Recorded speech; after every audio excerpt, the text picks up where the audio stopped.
Welcome student, मैं हूँ Tande sir और आज हम नया चैप्टर स्टार्ट करेंगे। नया चैप्टर में student DC circuit and laws. तो DC circuit on and law जो है इन्हें हम पढ़ेंगे। तो नया चैप्टर स्टार्ट करने के पूर्व मैं बताना चाहूँगा स्टूडेंट, जितने भी वीडियो हमने बनाए हैं इसके पहले वाले सभी इस वीडियो को आप स्टेप बाय स्टेप देखिए और किसी भी वीडियो को स्किप न करिए, क्योंकि यदि आप एक वीडियो को भी स्किप करते हैं स्टूडेंट तो हो सकता है कि आपको आने वाला जो आगे का जो वीडियो है वो आपको समझ में ना आए। इसलिए जितने भी वीडियो डले हुए हैं चैनल में सभी वीडियो को स्टेप बाय स्टेप आप देखिए। तो स्टार्ट करेंगे स्टूडेंट हम डीसी सर्किट एंड लॉस। तो डीसी सर्किट एंड लॉ में हम सबसे पहले देखेंगे कि डीसी सर्किट होता क्या है। और डीसी सर्किट में सबसे पहले हम देखेंगे स्टूडेंट ये जो डीसी है, ये डीसी के बारे में जानेंगे स्टूडेंट ये क्या है। तो ये जो डीसी है ये डायरेक्ट करंट कहलाता है, इसका फुल फॉर्म है डायरेक्ट करंट। तो डायरेक्ट करंट या डिस्क धारा, स्टूडेंट डायरेक्ट करंट या डिस्क धारा जो है इसके बारे में हम जानेंगे। तो ये डीसी सर्किट जो है या सबसे पहले तो जो डीसी है ये डीसी डायरेक्ट करंट कहलाती है। अब ये डीसी में क्या क्या होता है, जिसमें परिमाण और दिशा, जिसमें परिमाण और दिशा एक समान हो, वो क्या कहलाता है, डायरेक्ट करंट। वो क्या कहलाएगा, डीसी कहलाएगा, डीसी कहलाता है। अब जिसमें परिमाण और दिशा, ये जो परिमाण है और ये जो दिशा है क्या होगा, वो एक समान होगा। अब यदि इसे हम सर्किट में समझे स्टूडेंट तो ये कैसा होगा, सर्किट में यदि समझते हैं तो ये टाइम के रिस्पेक्ट में हो गया और ये आपका ये 0 पॉइंट हो जाएगा। तो इसमें टाइम के रिस्पेक्ट में इसका जो परिमाण है और दिशा जो है दोनों एक समान है। एक तो डायरेक्शन इसका वही है और इसका जो परिमाण है अर्थात मैग्नीट्यूड, ठीक है, तो वो दोनों एक ही दिशा में है। क्योंकि यहां पर भी आपको ये करंट का जो वेव फॉर्म है इतना ही मिलेगा, यहां पर भी आपको वही मिलेगा, यहां पर भी वहां पर सेम मिलेगा और यहां पर भी आपको सेम मिलेगा, चाहे ये वोल्टेज हो चाहे करंट हो। तो स्टूडेंट ये टाइम के रिस्पेक्ट में हो गया, ये किसके रिस्पेक्ट में हो गया, टाइम के, और ये क्या हो जाएगा, वोल्टेज या करंट। तो इसकी जो वेव शेप बनेगी स्टूडेंट ये क्या बनेगी, सबसे पहले हम करंट देखेंगे। तो ये इसकी जो वेव शेप है स्टूडेंट, यहां पर और यहां पर भी और यहां पर भी, मतलब कि इंस्टेंट कोई भी टाइम पर आपको परिमाण और दिशा क्या मिलेगी, समान मिलेगा। और इसमें जो धारा का प्रवाह होता है स्टूडेंट, धारा का जो प्रवाह होगा, धारा का प्रवाह वो एक दिशा में होगा। क्या होगा, एक दिशा में ही होगा, धारा का प्रवाह एक दिशा में होगा। तो ये जो धारा का प्रवाह है एक ही दिशा में होगा, तो ये क्या कहलाएगा स्टूडेंट, डीसी, डायरेक्ट करंट। अब ये जो डायरेक्ट करंट है इसका परिमाण दिशा समान होता है, हमें ये भी पता है। अब ये जो डीसी सर्किट में हम क्या करते हैं, ये कोई किसी भी सर्किट में डीसी का यूज करेंगे तो अब ये डीसी सर्किट के बारे में जानेंगे स्टूडेंट। तो डीसी जो सर्किट है, ये डीसी सर्किट क्या है, ठीक है स्टूडेंट। तो डीसी सर्किट में आप यूज करते हैं तो जो सर्किट डीसी पर कार्य करता है वो क्या कहलाएगा, जो सर्किट डीसी पर कार्य करता है, डीसी पर कार्य करता है वो क्या कहलाएगा, डीसी सर्किट कहलाएगा। अर्थात सर्किट मतलब परिपथ, सर्किट का मतलब क्या होगा, परिपथ। तो जो डीसी सर्किट है डीसी पर कार्य करेगा तो वो डीसी सर्किट कहलाएगा, और जो एसी पर कार्य करेगा, जो एसी पर कार्य करेगा वो क्या होगा, एसी सर्किट कहलाएगा। तो ये थोड़ी थोड़ी छोटे छोटे डिफरेंस है स्टूडेंट, और छोटे छोटे इसकी परिभाषा है, इसके बारे में हमें जानना बहुत जरूरी है स्टूडेंट। तो जो सर्किट डीसी पर कार्य करेगा वो क्या कहलाएगा, डीसी सर्किट कहलाएगा स्टूडेंट। अब डीसी सर्किट में क्या होता है, इसमें वोल्टेज क्या हो जाएगा, मिनिमम होगा। इसमें क्या होता है, वोल्टेज। तो ये जो है डीसी सर्किट हमेशा निम्न वोल्टेज पर कार्य करेगा। क्या करेगा, निम्न वोल्टेज, अर्थात लो वोल्टेज या निम्न वोल्टेज, या इसको हम इसकी जगह लो वोल्टेज भी लिख सकते हैं स्टूडेंट, लो वोल्टेज या निम्न वोल्टेज पर कार्य करता है। इतना हमें पता रहना चाहिए स्टूडेंट, क्योंकि ये जो डीसी सर्किट है हमेशा लो वोल्टेज पर अर्थात निम्न वोल्टेज पर काम करता है ये। और इसका जो मेन कॉन्सेप्ट जो होता है स्टूडेंट, वो जो मेन कंपोनेंट है वो क्या हो जाएगा, रेजिस्टेंस। रेजिस्टेंस क्या होगा स्टूडेंट, ये हो जाएगा मेन कंपोनेंट। मेन कंपोनेंट क्या हो जाएगा स्टूडेंट, रेजिस्टेंस। अब मेन कंपोनेंट रेजिस्टेंट तो है, लेकिन जो डीसी का जो मापन किया जाता है स्टूडेंट, डीसी का, तो स्टूडेंट जो डीसी का मापन किया जाता है वो व्हीटस्टोन ब्रिज, तो डीसी का मापन, डीसी का मापन, डीसी का मापन किया जाता है, एक है उपकरण व्हीटस्टोन ब्रिज, व्हीटस्टोन ब्रिज, और सेकंड है ओम मीटर, ओम मीटर। तो स्टूडेंट इन दोनों से हम क्या करेंगे, डीसी सर्किट की धारा को या डीसी डायरेक्ट करंट को, डीसी का मापन कर सकते हैं स्टूडेंट। तो डीसी का मापन जो है व्हीटस्टोन ब्रिज, ओम मीटर से, दोनों से ज्ञात कर सकते हैं। फिर ये हो गया आपका मल्टीमीटर, हम मल्टीमीटर से भी ज्ञात कर सकते हैं, मल्टीमीटर। तो मल्टीमीटर का यूज करके भी स्टूडेंट हम डीसी का मापन कर सकते हैं स्टूडेंट। अब डीसी सर्किट कैसे कैसे तरीके से कहां कहां काम करता है ये डीसी सर्किट, इसके बारे में देखेंगे स्टूडेंट। तो इसके बारे में देखने के पहले हम ये देखेंगे कि जो सरल डीसी सर्किट होता है उसमें कौन सा नियम पालन किया जाता है। तो जो सरल डीसी सर्किट होता है, अच्छा इजी जो सर्किट उसका होता है, उसमें ओम का नियम का पालन किया जाता है स्टूडेंट। जो इजी होता है, जो सरल डीसी सर्किट है, सरल डीसी सर्किट है, इसमें ओम का नियम पालन किया जाता है, ओम का नियम का यूज किया जाता है। और यदि जो सर्किट कठिन हो, जो सर्किट कठिन हो, तो कठिन जो डीसी सर्किट है इसमें किरचॉफ का नियम यूज करते हैं, किरचॉफ का नियम यूज किया जाता है स्टूडेंट।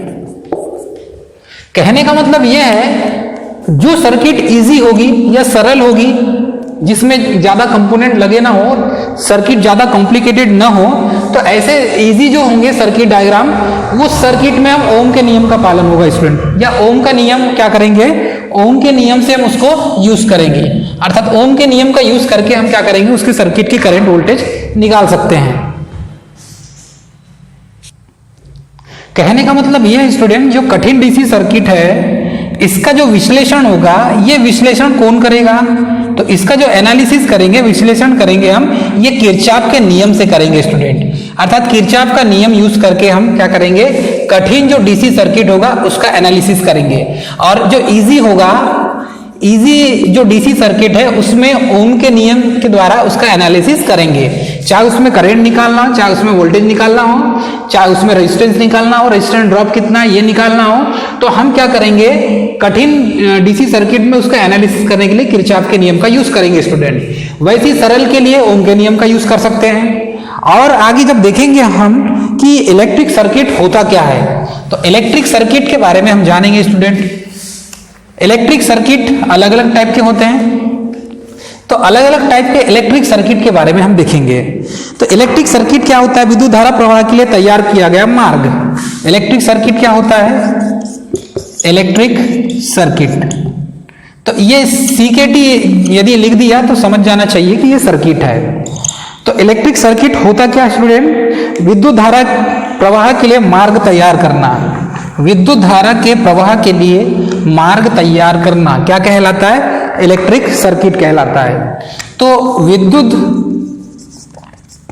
धारा के प्रवाह के लिए मार्ग तैयार करना, मार्ग तैयार करना क्या कहलाएगा, इलेक्ट्रिक सर्किट कहलाता है। कहने का मतलब यह है कि जो इलेक्ट्रिक सर्किट है, विद्युत धारा का प्रवाह के लिए जो मार्ग हम तैयार करते हैं वो क्या कहलाता है, इलेक्ट्रिक सर्किट। लेकिन इसमें बंद एवं पूर्ण मार्ग होना चाहिए। कैसा होना चाहिए? बंद एवं पूर्ण मार्ग होना चाहिए। तो ये जो मार्ग होगा अर्थात सर्किट जो होगा वो कैसा होना चाहिए? एक तो बंद होना चाहिए और वो क्या होना चाहिए? पूर्ण मार्ग होना चाहिए। बंद मार्ग और पूर्ण मार्ग होना चाहिए स्टूडेंट। तो ये बंद मार्ग और पूर्ण मार्ग होगा तभी उसमें इलेक्ट्रिक सर्किट में करंट का फ्लो होगा। तो विद्युत धारा का प्रवाह कैसे होगा? जब सर्किट पूर्णतः बंद मार्ग हो या पूर्ण मार्ग हो जिसमें कोई कॉम्प्लिकेशन ना हो, तब ये जो सर्किट है स्टूडेंट, ये सर्किट क्या कहलाएगा? इलेक्ट्रिक सर्किट कहलाएगा। अब इसमें जो कंपोनेंट यूज किए जाते हैं स्टूडेंट वो क्या है? इसमें यूज किए जाते हैं कंपोनेंट। ये कंपोनेंट कौन कौन से हैं? तो ये जो कंपोनेंट है स्टूडेंट ये है रेजिस्टेंस या रजिस्टर। सेकेंड कंपोनेंट है इंडक्टर और थर्ड कंपोनेंट जो है स्टूडेंट ये है कैपेसिटर। रजिस्टर अर्थात प्रतिरोधक, इंडक्टर और कैपेसिटर। तो इंडक्टर मतलब और कैपेसिटर मतलब, तो इसको कहते हैं प्रेरकत्व और इसको कहते हैं संधारित्र। तो इसको जब आप शो करेंगे तो आर से शो करेंगे, इसे शो करेंगे तो सीधे आप आई से शो करेंगे, या इसको एल से शो किया जाएगा स्टूडेंट इंडक्टेंस को, और कैपेसिटर को शो किया जाएगा सी से। तो आर और एल और सी ये तीनों को कॉम्बिनेशन के साथ आप इलेक्ट्रिक सर्किट अर्थात डीसी सर्किट का निर्माण कर सकते हैं स्टूडेंट। तो रजिस्टर, इंडक्टर और कैपेसिटर। तो रजिस्टर प्रतिरोधक, प्रेरकत्व और संधारित्र। तो इन तीनों का यूज करके स्टूडेंट हम इन तीनों कंपोनेंट का यूज करके रजिस्टर, इंडक्टर, कैपेसिटर का यूज करके हम क्या करेंगे? इलेक्ट्रिक सर्किट का निर्माण कर सकते हैं स्टूडेंट। अब ये जो इलेक्ट्रिक सर्किट है इसके अलग अलग टाइप हैं स्टूडेंट। अलग अलग टाइप कैसे होंगे? क्योंकि कोई श्रेणी में होता है, कोई समांतर में होता है, कोई मिश्रित क्रम में होता है। तो इसके जो कंपोनेंट है स्टूडेंट ये तो हमने देख लिया, लेकिन इसके टाइप्स अलग अलग हैं। तो ये जो टाइप्स है स्टूडेंट इसके बारे में जानेंगे। कौन कौन से टाइप हैं? एक तो है श्रेणी क्रम, सेकेंड है समांतर क्रम, थर्ड है आपका मिश्रित क्रम। मिश्रित क्रम में तो श्रेणी क्रम, समांतर क्रम और मिश्रित क्रम है तीनों स्टूडेंट। कहने का मतलब ये है ये जो इलेक्ट्रिक सर्किट का आप यूज करते हैं ये इलेक्ट्रिक सर्किट हम श्रेणी क्रम में भी बना सकते हैं, समांतर क्रम में भी जोड़ के बना सकते हैं, और श्रेणी और समांतर दोनों को जोड़ के बना सकते हैं मिश्रित। तो इसमें श्रेणी क्रम भी होगा और समांतर क्रम भी होगा स्टूडेंट। इन दोनों का कॉम्बिनेशन क्या कहलाएगा? मिश्रित क्रम। अब इसको यदि स्पेसिफाई करें कि श्रेणी क्रम कैसा होता है और समांतर क्रम कैसा होता है, तो इसको स्पेसिफाई करने के लिए हमें सबसे पहले क्या बनाना पड़ेगा स्टूडेंट? सबसे पहले हमें बनाना पड़ेगा सर्किट डायग्राम। और सर्किट डायग्राम से हम समझेंगे स्टूडेंट कि श्रेणी क्रम कैसा होता है, समांतर क्रम कैसा होता है और मिश्रित क्रम कैसा होता है। तो श्रेणी जो डीसी सर्किट है, समांतर डीसी सर्किट और मिश्रित डीसी सर्किट। तो श्रेणी क्रम में जो डीसी सर्किट बनेगा, डीसी परिपथ, और समांतर क्रम में जो डीसी परिपथ बनेगा ये कैसा होगा? परिपथ, और समांतर क्रम में डीसी परिपथ। तो ये परिपथ को हम अलग अलग तरीके से जानेंगे स्टूडेंट। तो आइए हम इसे तीन पार्ट में डिवाइड करते हैं। सबसे पहले तो ये तीन पार्ट में हमने डिवाइड कर दिया स्टूडेंट। यहां पर लिखा हमने श्रेणी क्रम, यहां पर लिखा हमने समांतर क्रम, और यहां पर लिखा हमने मिश्रित क्रम।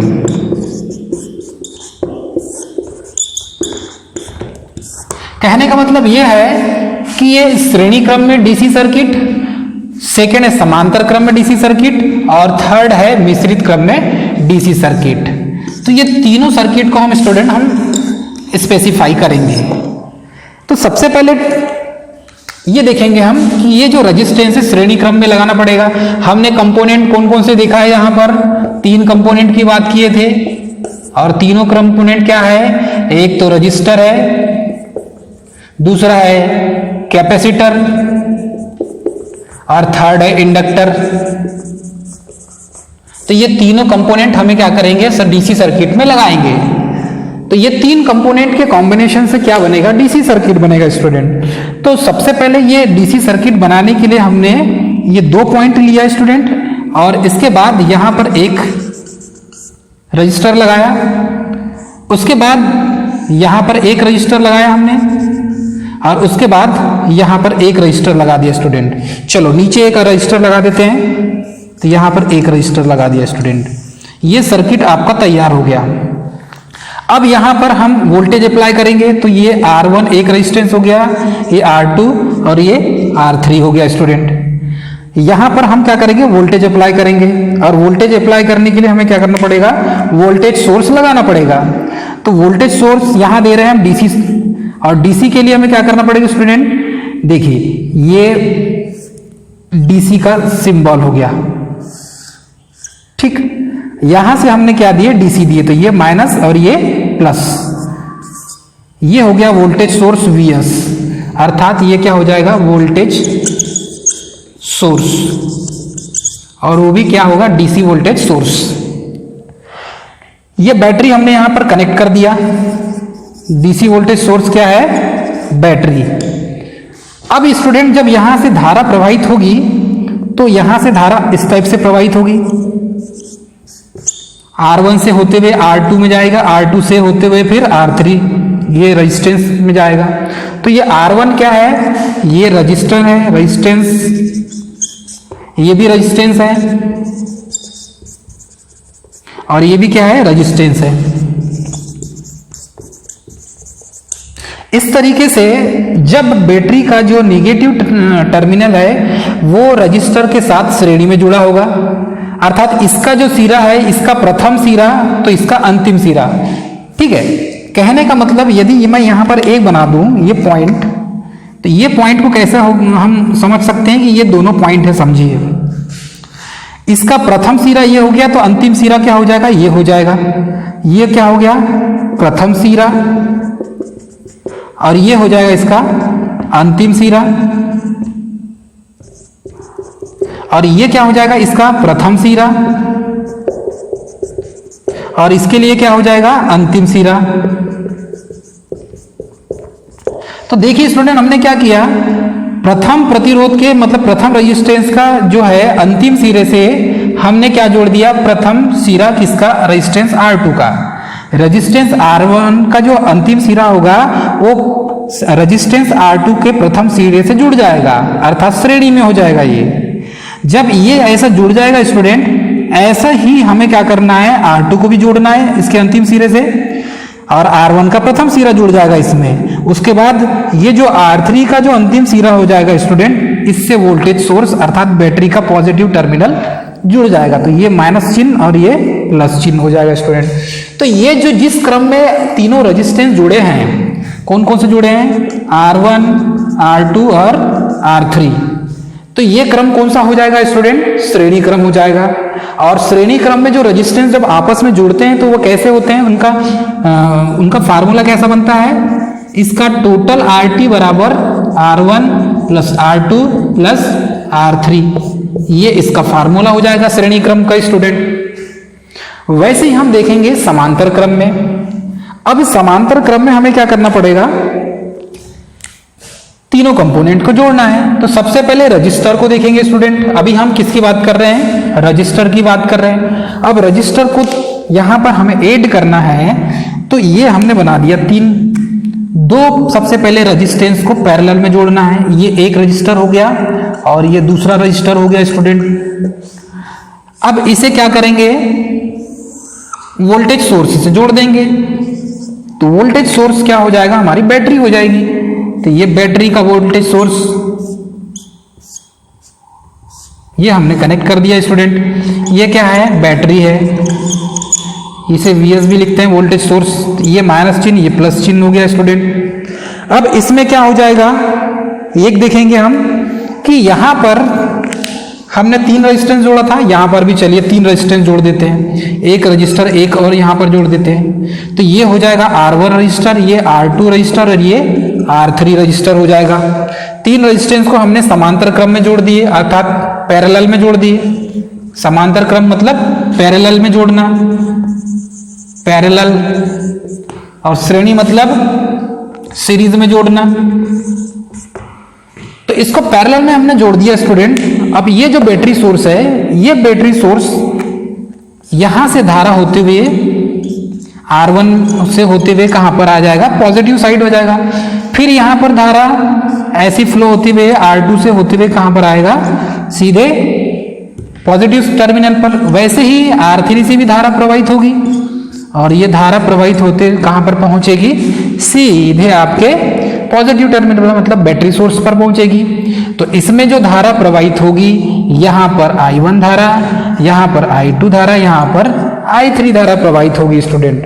तो धारा हम बाद में निकाल सकते हैं इसकी, लेकिन ये जो समांतर क्रम में हमने इन तीनों प्रतिरोध को जोड़ा है, तो ये तीनों प्रतिरोध का जो फार्मूला बनेगा स्टूडेंट, ये फार्मूला क्या बनेगा, हम फार्मूला देखेंगे तो 1/RT, RT मतलब टोटल रेजिस्टेंस, ये क्या हो जाएगा 1/R1 plus 1/R2 plus 1/R3। तो स्टूडेंट ये फार्मूले से क्या कर सकते हैं, हम टोटल प्रतिरोध इस सर्किट का निकाल सकते हैं।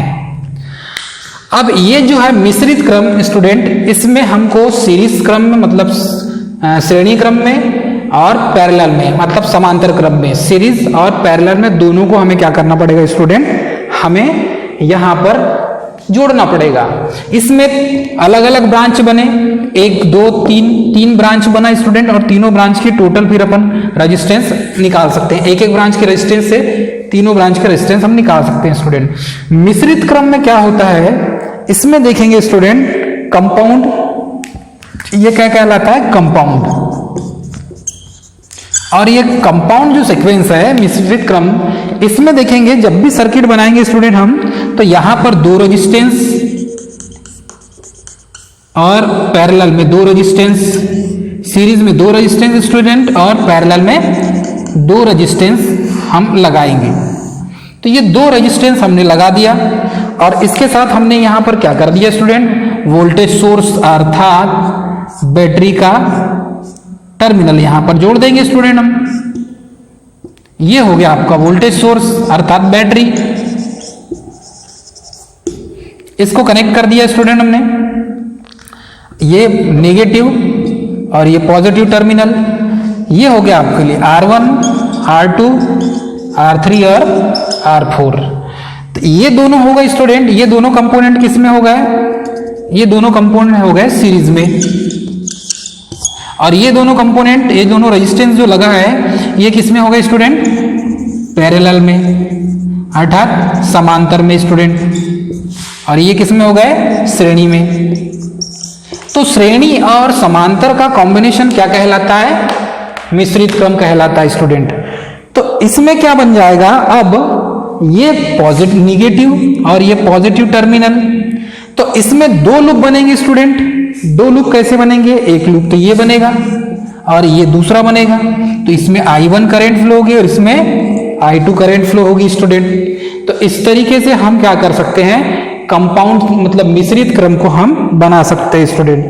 तो मिश्रित क्रम में भी हमने देखा कि ये जो बैटरी सोर्स की जरूरत पड़ी हमें, फिर रेजिस्टेंस R1 R2 की जरूरत पड़ी जो सीरीज में है, और यहाँ पर 2 R3 और R4 दोनों रेजिस्टेंस क्या है, पैरेलल में है। तो इन दोनों को हम कैसा करेंगे, यहाँ पर ये जो श्रेणी क्रम का फार्मूला है और समांतर क्रम के फार्मूले से हम टोटल सर्किट का रेजिस्टेंस निकाल सकते हैं। तो इसमें हम समझेंगे कैसे स्टूडेंट, तो यहाँ पर R1 एंड R2 ये सीरीज क्रम में है और R3 एंड R4 ये पैरेलल में है स्टूडेंट। इस तरीके से हम क्या कर सकते हैं, कंपाउंड मतलब कि समांतर क्रम और सीरीज क्रम दोनों को मिश्रित क्रम में हम बदल सकते हैं स्टूडेंट। इसके बाद हम देखेंगे student open and short circuits series and parallel network. तो जो परिपथ है, परिपथ में ओपन सर्किट और शॉर्ट सर्किट भी होते हैं, क्योंकि सीरीज और पैरेलल सर्किट जो है वो ओपन सर्किट भी होता है और शॉर्ट सर्किट भी होता है। तो यहां पर इस नेटवर्क में हम दो चीज तो देखेंगे। सबसे पहले देखेंगे ओपन सर्किट और सेकंड देखेंगे शॉर्ट सर्किट। अर्थात किसी भी सर्किट में कोई भी सर्किट हो वो ओपन सर्किट हो सकता है और शॉर्ट सर्किट भी हो सकती है। तो ओपन सर्किट भी हो सकती है और शॉर्ट सर्किट भी। तो ये दोनों ओपन सर्किट और शॉर्ट सर्किट सीरीज सर्किट में भी हो सकता है और पैरेलल में भी हो सकता है। तो सबसे पहले देखेंगे ओपन सर्किट। तो ये जो ओपन सर्किट है, ये open circuit student series network में भी हो सकता है और पैरेलल में भी हो सकता है स्टूडेंट। तो ओपन सर्किट इन सीरीज क्या हो जाएगा? Open circuit in series. Second हो जाएगा ओपन सर्किट इन पैरेलल। वैसे ही स्टूडेंट हम देखेंगे शॉर्ट सर्किट के लिए। शॉर्ट सर्किट के लिए तो शॉर्ट सर्किट भी ऐसी होगा, short circuit in series, short circuit in series. और सेकंड होगा शॉर्ट सर्किट इन पैरेलल। कहने का मतलब यह है श्रेणी क्रम में भी ओपन सर्किट हो सकता है और पैरेलल में भी, अर्थात समानांतर जो है नेटवर्क उसमें भी ओपन सर्किट हो सकता है। तो ये जो सीरीज और पैरेलल है ये ओपन सर्किट, सीरीज सर्किट और पैरेलल सर्किट दोनों में हो सकता है। और ये जो शॉर्ट सर्किट है ये भी सीरीज एंड पैरेलल दोनों सर्किट में हो सकता है। लेकिन इसमें क्या होता है स्टूडेंट, यदि शॉर्ट सर्किट हुआ है तो वोल्टमीटर जोड़कर इसको हम ठीक कर सकते हैं। किसमें? शॉर्ट सर्किट में। शॉर्ट सर्किट में क्या करेंगे? वोल्टमीटर यूज करके हम इसको क्या कर सकते हैं? ठीक कर सकते हैं। वोल्टमीटर यूज करके ठीक कर सकते हैं स्टूडेंट। अब वोल्टमीटर ठीक करके यूज करेंगे तो वोल्टमीटर की रीडिंग क्या दिखाएगा? 0 दिखाएगा। अब चलिए हम इसी को अप्लाई करते हैं ओपन सर्किट। यदि मैं कहूं स्टूडेंट कि यहां पर ये जो सर्किट है यहां से खुला हो जाए, ओपन हो जाए, तो आगे धारा प्रवाहित होगी क्या? समझिए यहां से टूटा हुआ ये ओपन है। ओपन सर्किट का मतलब ही होता है कि धारा का जो प्रवाह का जो मार्ग है वो अवरुद्ध हो जाए। तो यहां से यहां तक धारा प्रवाह नहीं होगा तो ये क्या हो जाएगा स्टूडेंट? ओपन सर्किट हो जाएगा। वैसे ही इसमें भी यहां पर धारा प्रवाह ना हो तो इस सर्किट में तो प्रवाह होगा, और इस सर्किट मतलब R1 में R2 में होगा, लेकिन R3 में नहीं होगा क्योंकि यहां से क्या हो? टूटा हुआ है। मतलब यहां पर क्या हो जाएगा? ओपन सर्किट टाइप हो जाएगा। यहां पर भी यदि दोनों के बीच में टूट जाए कनेक्शन, संपर्क, तो ये ओपन सर्किट हो जाएगा। लेकिन स्टूडेंट ये तो सीरीज की बात हो गई, ये पैरेलल की बात हो गई, मिश्रित की बात हो गई। तो सीरीज ओपन सर्किट हमने सीरीज में भी देखा, ये क्या हो गया? ओपन सर्किट हो गया। ये भी ओपन सर्किट हो गया, ये भी ओपन सर्किट हो गया। लेकिन हम शॉर्ट सर्किट की बात करें तो शॉर्ट सर्किट में क्या होगा स्टूडेंट? शॉर्ट सर्किट में ये जो कनेक्शन है ये कनेक्शन क्लोज हो जाएगा। लेकिन जो विद्युत धारा है ये क्या होगा? एकदम शॉर्टेड, मतलब कि छोटे से छोटा रास्ता। शॉर्ट सर्किट में क्या होता है? छोटे से छोटा रास्ता करंट देखती है, या ये बोल सकते हैं छोटे से छोटा रास्ता जो करंट है, शॉर्ट सर्किट करंट, उसको रास्ता जो है छोटे से छोटा चाहिए, और छोटे से छोटे रास्ता चाहिए उसको, तो इसलिए क्या होगा? वो ऐसा शॉर्टेड रास्ता ढूंढेगी जहां से वो प्रवाहित हो जाए करंट।